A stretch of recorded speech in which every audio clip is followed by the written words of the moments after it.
Good morning, Emily. On your reading of 50 Shades of Grey, your little video blog, your vlogio, if you will, you asked for criticisms and suggestions about videos, and my interpretation of that was literary criticism, of your literary criticism.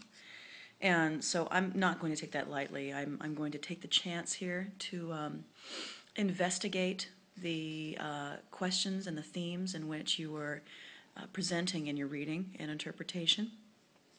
And we can have a little midrash here about maybe not so much the subject that you chose, but maybe just you in general. So part of that is, your choice for a backdrop is really, frankly, a little ridiculous, because it's obvious that we should be discussing the literary history and tradition of thinking and of narrative in a much more sophisticated way, such as a rocking chair, not the bathroom. And another is, another criticism, personal criticism, is that, you're just too cute, and we know that people need to strip themselves down to the most bare necessity in order to support these other pursuits, such as thought. It's going to be one or the other. And frankly, I find offense in your spunkiness, your attitude, and your creativity within dress. This is a serious issue. We're talking about fan fiction, and it requires something a little more appropriate. Thirdly, I was a dropout, and plainly my mathematical skills are excellent. Fourth, your subject matter is useless, it's tripe. And, we need to look at things that are contemporary. We need to look at things that present a viewpoint into the existential experience of humanity. We need to look at things that deepen us further. Human sexuality is a symbol of, deeper archetypes and even, arcane mythology. These are the kinds of things we need to be looking at, not, enjoying reading.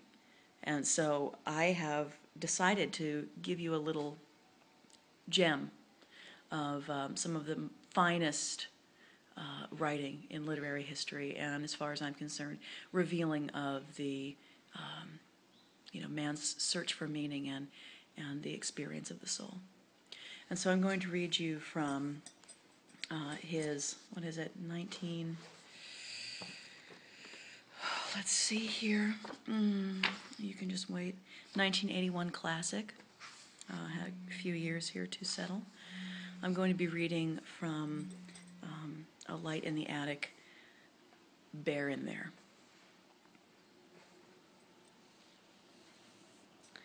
There's a polar bear in my Frigidaire. He likes it 'cause it's cold in there. With his seat in the meat and his big... Oh, pardon me. And his face in the fish, and his big hairy paws in the buttery dish. He's nibbling the noodles, he's munching the rice. He's slurping the soda, he's licking the ice. And he lets out a roar if you open the door.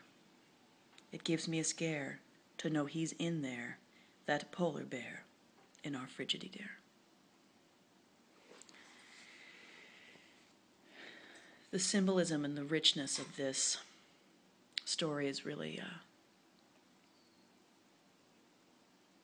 it's profound. And the concept of one needing to displace another's needs in order to find home and comfort, his hedonistic tendencies by one side, paired with his natural necessity to simply be the polary bear in the Frigidaire. He's been removed from his Garden of Eden, and for that is being ostracized and is causing fear in the masses who have been claimed by, the capitalist program. And the tragedy between the two that indeed are no different, really. If you look at their DNA, we're 99% the same, or that might be monkeys, but maybe monkeys and bears. Maybe that 1% is different for them. But it really allows us to rest on the questions at hand. Things like how to make a swing with no rope or board or nails. You grow a mustache and you tie it on a branch. This isn't some tawdry sex in a kitchen vampire stuff. Bucking bronco, homework machine. Talking about the school system.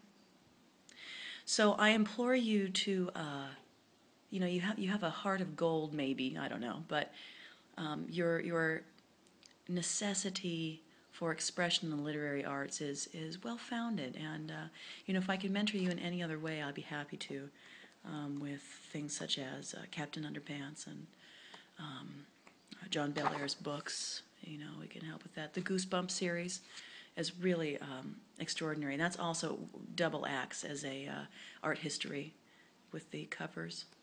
So I bid you adieu and Godspeed, and I hope that you get better with my tutelage.